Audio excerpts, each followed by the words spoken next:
Good afternoon guys. ये मैं TY BCom का लेक्चर रिकॉर्ड कर रहा हूँ। कॉमर्स सब्जेक्ट का, सेमेस्टर 6 का। हमारा पहला चैप्टर है human resource management. Human resource basically होता है हमारे जो कंपनी के एम्प्लॉयज रहते हैं, उसको हम लोग बोलते हैं ह्यूमन रिसोर्स। अब जो हमारा ह्यूमन रिसोर्स रहता है ना, उसको भी मैनेज करने के लिए कोई ना कोई चाहिए। तो अभी जैसे कि आप अगर कोई कंपनी में काम करते हो, आपको मालूम है एक मैनेजर होता है, उसका नाम होता है एचआर मैनेजर। अब एचआर मैनेजर की रिस्पॉन्सिबिलिटी क्या होती है? अच्छे स्टाफ को सिलेक्ट करो, उनको ट्रेन करो, उनको डेवलप करो, उनका हमेशा क्वार्टरली या हाफ ईयरली में असेसमेंट करो, और उनको हमको और रिटेंशन करना है। वो काम इन लोग का। तो अभी यही चैप्टर में पूरी यही बताएंगे स्टोरी के अंदर कि ह्यूमन रिसोर्स मैनेजमेंट होता क्या है। तो सबसे पहला तो हम लोग समझेंगे ह्यूमन रिसोर्स क्या होता है। ठीक है, ह्यूमन रिसोर्स मैनेजमेंट जो है ना, 2 डिकेड्स से बहुत ज्यादा पॉपुलर हुआ है। बहुत ज्यादा इसके ऊपर फोकस किया गया है। ठीक है। उसके बाद है ना, अभी ह्यूमन रिसोर्स मैनेजमेंट में क्या क्या रहता है? ये एक प्रोसेस होता है जिसके अंदर प्लानिंग होता है, क्योंकि हमको प्लान करना रहता है कि भाई हमको कैसे एम्प्लॉयज चाहिए, क्या क्वालिटी के एम्प्लॉयज चाहिए, उनके पास क्या क्वालिफिकेशन हो चाहिए। फिर हमको उन सबको ऑर्गेनाइज करना है। मतलब जैसे कि हम लोग डालते हैं ना न्यूज़पेपर के अंदर कि हमको रिक्रूटमेंट करना है एम्प्लॉय का, ये एरिया का, जैसे अकाउंटिंग हो गया, फाइनेंस हो गया, ऑडिट हो गया, ऐसा सब तो हम लोग ऑर्गेनाइज भी करते हैं।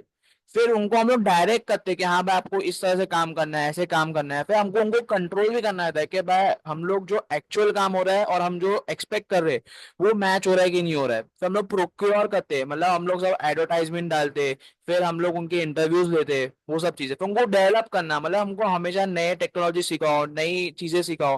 फिर उनको कंपेंसेट भी तो करना है कि हमसे काम करा रहे हैं, तो हमको उनको हर महीने के एंड एंड के मंथ के एंड में सैलरी देनी होती है, बोनसेस देना होता है, सब चीजें। And maintenance of human resource in order to meet the goals and objective of company. अभी ह्यूमन रिसोर्स को हम लोग को इतना मेंटेन करना पड़ता है, क्योंकि ह्यूमन रिसोर्स कैसा है कि उनके अंदर इमोशंस होते हैं, और वो emotion out of the control रहते हैं। तो हमको वो इमोशन को कंट्रोल करना है ताकि हमारे ऑब्जेक्टिव और गोल मीट हो सके। क्योंकि जितना एक लाइन है ऐसी कि good employees are an asset of the company, तो जितने अच्छे एम्प्लॉयज रहेंगे वो हमारा असेट है कंपनी का। अब वो असेट को मेंटेन करना किसका काम है? एक ह्यूमन रिसोर्स मैनेजर का काम है, मतलब एचआर मैनेजर का काम है। It is in responsibility of hiring the best people. क्या चाहिए? बेस्ट पीपल चाहिए, मतलब उनका बेस्ट क्वालिटी हो गए। सिर्फ ऐसा नहीं कि हमारे पास डिग्री है तो फिर बस हो गया, ऐसा नहीं है। स्किल्स होने चाहिए, हर चीज होनी चाहिए।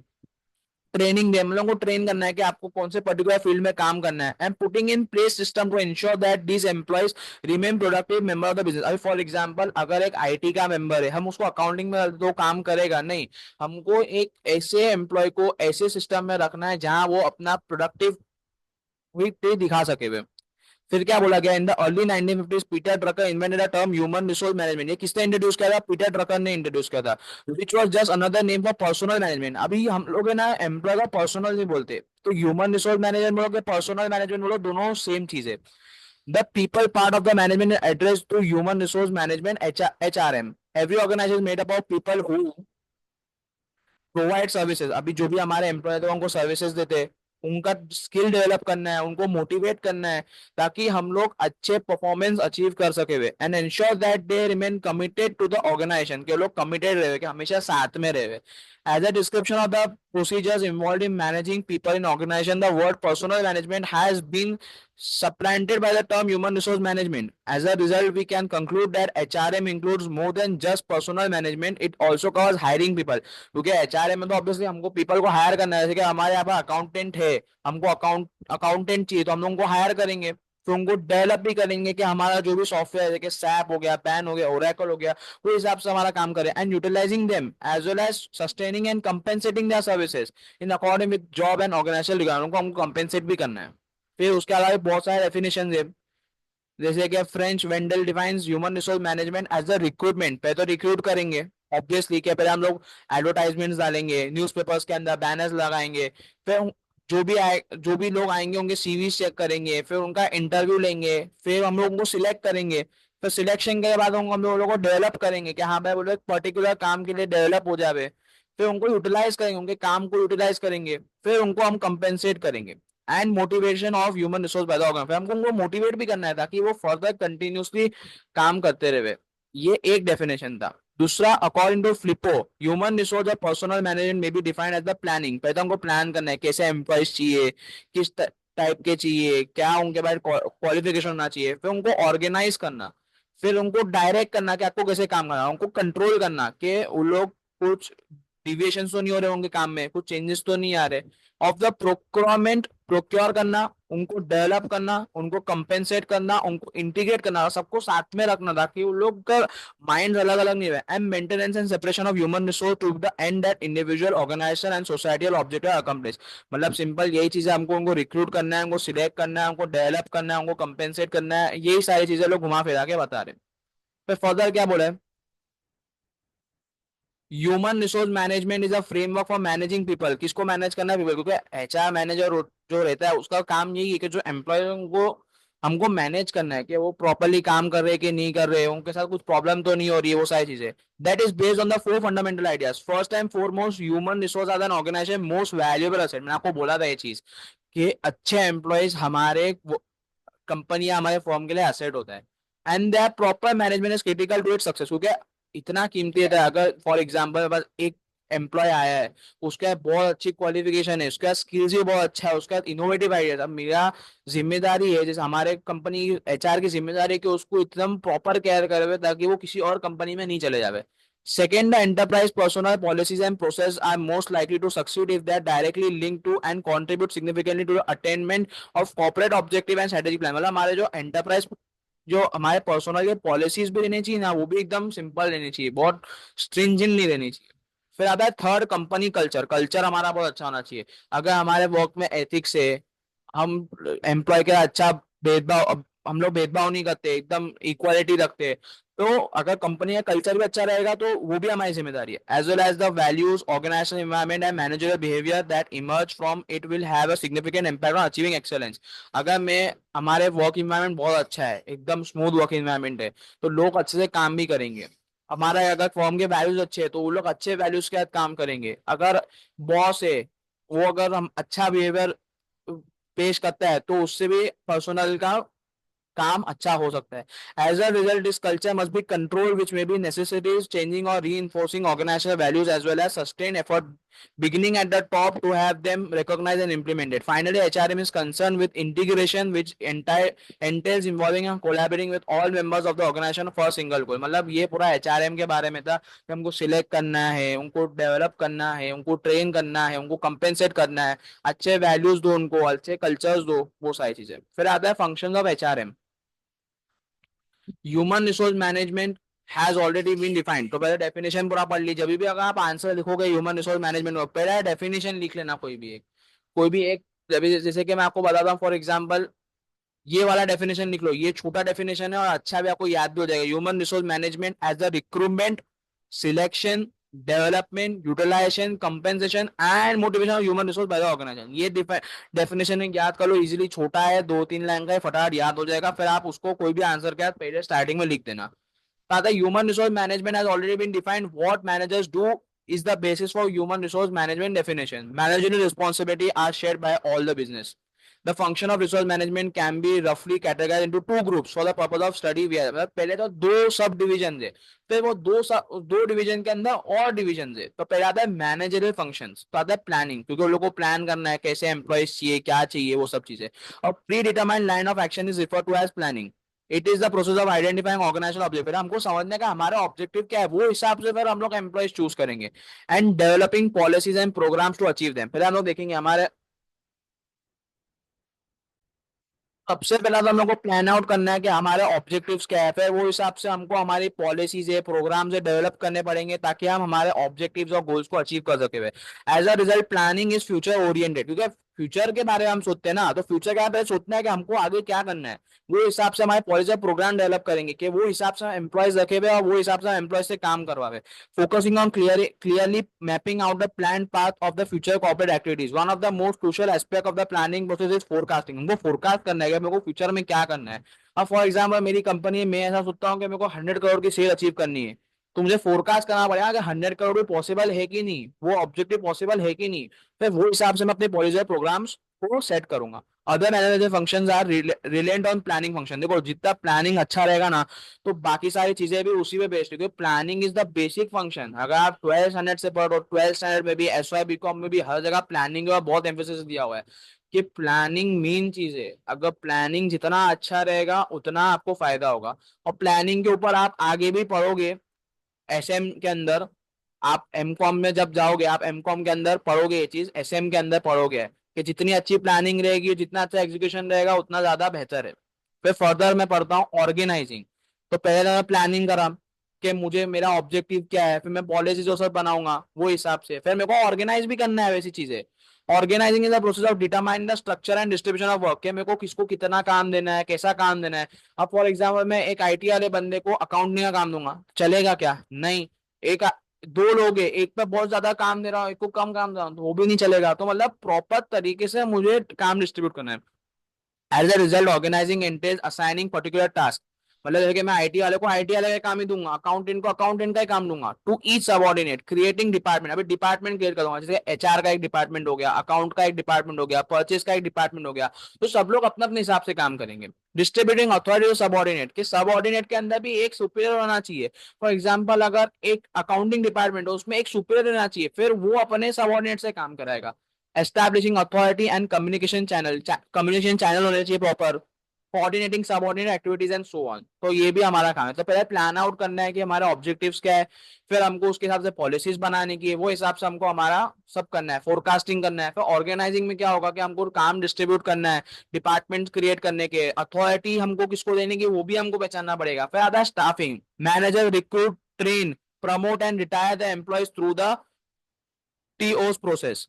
तो मतलब पहले हमको रिक्रूट करना है, उनको ट्रेन करना है, उनको प्रमोट करना है, और अगर वो लोग काम अच्छा नहीं कर तो लोग को रिटायर या किक भी कर सकते हैं। This include identifying who should be hired, के पहले देखेंगे ना किसको हायर करना है। अब फॉर एग्जाम्पल मुझे अकाउंटिंग के लिए चाहिए, तो मैं उसकी देखूंगा क्वालिफिकेशन कि क्या बैचलर्स, कौन कौन से बैचलर्स किया है, कि चार्टर्ड अकाउंटेंट है क्या है, वो सब देखेंगे। तो हायरिंग के लिए हम लोग को देखना पड़ेगा उसकी स्किल सेट क्या है, वो सब चीजें। रिक्रूटिंग पोटेंशियल एम्प्लॉयज, की जो एक्चुअल एकदम अच्छे एम्प्लॉयज है ना, उसको हम लोग रिक्रूट करेंगे। सिलेक्टिंग एम्प्लॉयज, मतलब पहले क्या करेंगे, हम लोग सोचेंगे किसको हायर करना है, फिर जो लोग आएंगे उसमें से हम लोग सिलेक्ट करेंगे कि हाँ ये एम्प्लॉय हमको चाहिए, फिर उसमें से बेस्ट हम लोग सिलेक्ट करेंगे। फिर करेंगे एस्टैब्लिशिंग परफॉर्मेंस स्टैंडर्ड, कि कैसा परफॉर्मेंस होना चाहिए, क्योंकि हम हमारी जो कंपनी होती है, जो एचआर मैनेजर होता है, वो क्वार्टरली बेसिस पे या हाफ ईयरली बेसिस पे, मेरे को एक्जैक्टली मालूम नहीं है, वो लोग अप्रेजल लेते हैं, वो लोग देखते हैं भाई एम्प्लॉयज कैसा काम कर रहा है। रिवॉर्डिंग एम्प्लॉयज, उन लोग को रिवॉर्ड करना है, चाहे सैलरी के बेस हो, बोनस हो, ईसॉप हो, ये सब चीजें। रिव्यूइंग परफॉर्मेंस, उनको बताना है कि तुम्हारा परफॉर्मेंस कैसा है। कोचिंग एम्प्लॉयज, मतलब उनको ट्रेन करना है। And training and developing employees, मतलब ये दोनों चीज सेम हो गई, कोचिंग भी सेम हो गया, ट्रेनिंग डेवलपमेंट भी सेम हो गया। फिर डायरेक्ट करना है उन लोग को। तो ये जो प्रोसेस है ना, ये फंक्शन ऑफ मैनेजमेंट में हम लोग ने पढ़ चुके हैं, 12th स्टैंडर्ड में भी था, फिर एसवाई बीकॉम में भी था, और ये अभी भी एचआरएम में भी ये चीज है। फिर उनको डायरेक्ट करना है। Activating group efforts to achieve desired goals is the process of directing, मतलब डायरेक्ट करना है कि आपको ये गोल अचीव करना है, ये मंजिल आपको जाना है मंजिल पे। It entail task such as ensuring that subordinate complete task, मतलब जैसे फॉर एग्जांपल मैंने एक अकाउंटिंग डिपार्टमेंट वाले को काम दिया कि भाई देखो ये इतना काम करना है, इतने करना है, हमको देखना है कि वो टास्क कंप्लीट कर पा रहा है नहीं कर पा रहा है, प्रॉपरली कर पा रहा है कि नहीं कर रहा। मेंटेन मोरल, कि उनके मोटिवेशन देना है, उनको अच्छे से उनको मेंटेन करना है, वो कभी भी एकदम अपसेट नहीं रहे हुए या डीमोटिवेटेड नहीं रहे हुए। एंड इंस्पायरिंग सपोर्ट, मतलब दिखाना है कि हाँ भाई आप इस जैसा काम करो, उनको इंस्पायर करना है कि आप भी कर सकते हो among others in order to achieve the organise object. मतलब हमारी जरूरत है ये चीज, कि उनका मोरल मेंटेन करे हुए, उनको इंस्पायर करे हुए, उनको मोटिवेट करे हुए, उनको डायरेक्ट करना है कि आपको इस जगह जाना है और आप कर सकते हो। क्या controlling, it is a process of establishing performance criteria, comparing actual performance to the standards and taking remedial action. For example मैंने एक जन को काम दिया, मैंने बोला आपको ये काम करना है, मैंने स्टैंडर्ड सेट किया। फॉर एग्जाम्पल फैक्ट्री के ऊपर से एग्जाम्पल चला, मैंने एक हमारे यहाँ का वर्कर है, मैं उसको बोला 100 यूनिट बनाने के डेली। अब मैं कंपेयर कर रहा हूँ, फर्स्ट डे पे 100 पे 100 में से 100 बना दिया, दूसरे दिन 100 में से 90 बनाया, तीसरे दिन में 100 में से 80 बनाया। तो मुझे देखना है, और अगर डिविएशन आ रहा है तो मेरे को उस पर एक्शन भी लेना है, कि एम्प्लॉय के अंदर गलती है, मशीन के अंदर गलती है, कि टाइम कम मिल रहा है, तो वो चीज है। तो पहला तो ये होगा, एचआरएम के अंदर पहला फंक्शन क्या था, मैनेजरियल फंक्शन, मतलब उसमें हमारा प्लानिंग आ गया, ऑर्गेनाइजिंग आ गया, स्टाफिंग आ गया, डायरेक्टिंग आ गया, कंट्रोलिंग आ गया। फिर आता है ऑपरेटिव फंक्शन। तो operative function also known as service function, के सर्विस देना है हमको। Are those that are specific to department, हर डिपार्टमेंट के अंदर ये चीज रहती है। This function differ from one department to the next department, हर डिपार्टमेंट का अलग रहता है। जैसे फाइनेंस का अलग रहेगा, परचेज डिपार्टमेंट का अलग रहेगा, सेल डिपार्टमेंट का अलग रहेगा, depending on the department character.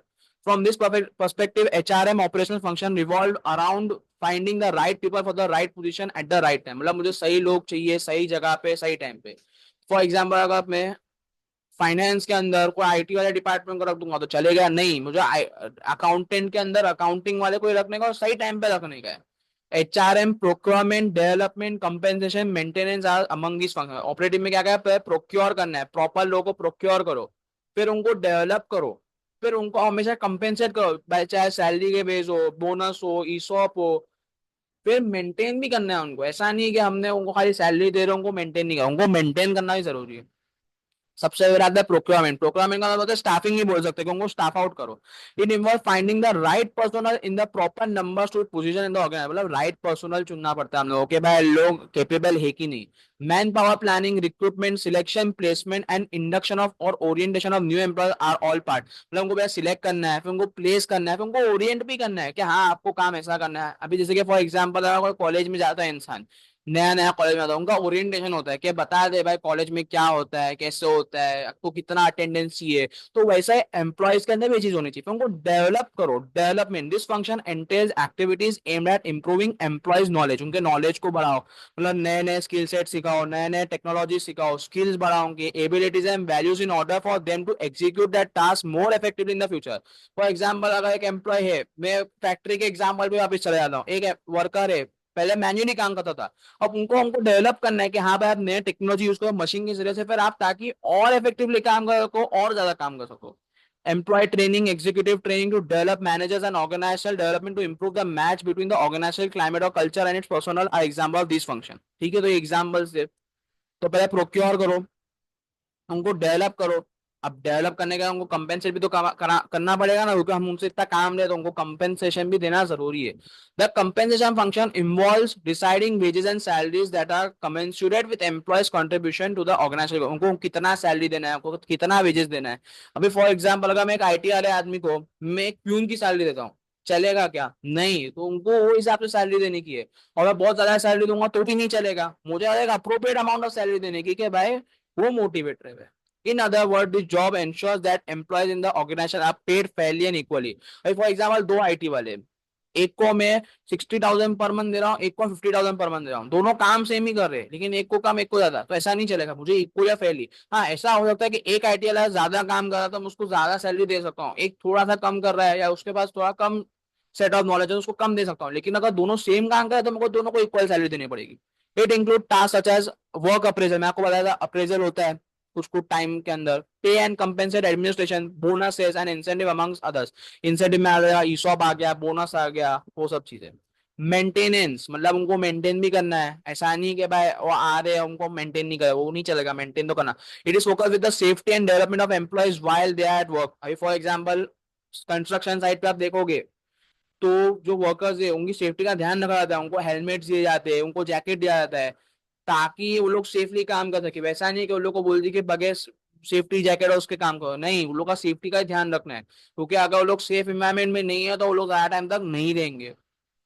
Virus benefit such as housing, medical, education and transportation facilities offer to employee for this purpose. उनको ट्रांसपोर्टेशन फैसिलिटीज दो, उनको एजुकेशनल फैसिलिटीज दो, उनको मेडिकल दो, हाउसिंग दो। बड़ी बड़ी कंपनीज में होती है ये सब चीजें कि ये सब सर्विसेज दी जाती है, इसको परक्यूजिट्स बोलते हैं हम लोग। जब आपने शायद सेम फाइव में पढ़ेंगे, डायरेक्ट टैक्स पढ़ेंगे, डायरेक्ट टैक्स में आता है इनकम फ्रॉम सैलरी के अंदर परक्यूजिट करके, तो ये सब परक्यूजिट फॉर्म हो गया।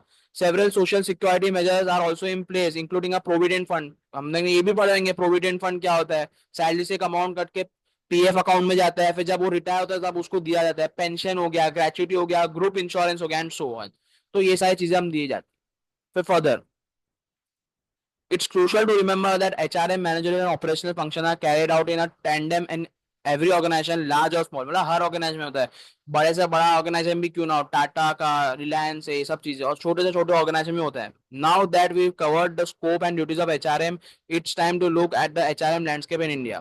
तो अभी यहाँ आज के लिए मैं इतना ही कराता हूँ, इंपॉर्टेंस में नेक्स्ट लेक्चर में कराऊंगा। तो that's thank you so much.